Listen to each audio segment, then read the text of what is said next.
Rajasthan District Court exams President speech in female voice. Start. I am happy to be here to deliver the convocation address on the occasion of the Silver Jubilee year of the Rajiv Gandhi University of Health Sciences. I extend my heartiest congratulations to all the students receiving their degrees. Some of you have received special awards and medals and therefore deserve special appreciation. I noticed that out of the 12 gold medals I gave just now, 8 were won by our daughters. I am told that out of the 111 gold medals, winners of this convocation, 87 are our daughters. This is almost 80% and is a tremendous achievement. I am happy that women are leading our country into the future in all fields, including medical sciences. I especially congratulate parents, faculty members, and administrative staff for making this possible. What you teach, learn, and practice as students of health sciences are among the most important branches of knowledge. At any rate, they are the noblest of sciences that help alleviate pain and save lives.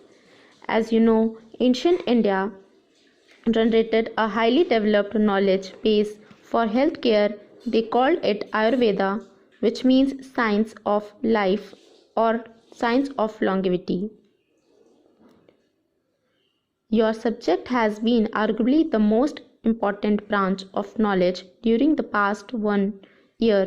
COVID-19 has inflicted agony and misery of unprecedented levels around the globe. We are proud of our doctors and paramedics who rose to the challenge even if it meant a great risk to their own lives. Truly, India's measured response to the pandemic has saved countless lives. It is in this context that the role of your institution becomes eminently important. I am glad to learn that this university trained over 2 lakh healthcare professionals, from doctors and nurses to administrators and hospital facility providers, to better respond to the outbreak. This campaign, I am sure, contributed immensely in creating a uniform response to provide quality care to COVID-19 patients. Of late, health scientists like you have gained the upper hand on the novel coronavirus. Several vaccines have been produced in record time. Responding to the call of Atmanirbhar Bharat, a self-reliant India, our nation has not only manufactured the vaccine but has also reached out to other nations to provide the same. The largest vaccination drive in history is underway in India. I am happy to note that this esteemed university, with one of the largest networks of affiliated institutions in the world, has led many innovations in the field of healthcare education. It has emerged as a globally credible brand due to the sustained efforts made by the leaders of this university since its inception.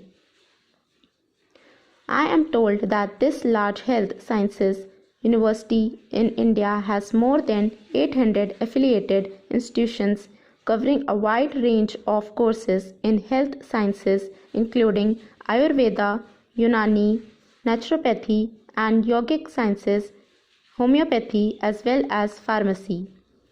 This is indeed a holistic vision of healthcare. The university is also at the forefront of advancing knowledge and skills through research and development and extension activities.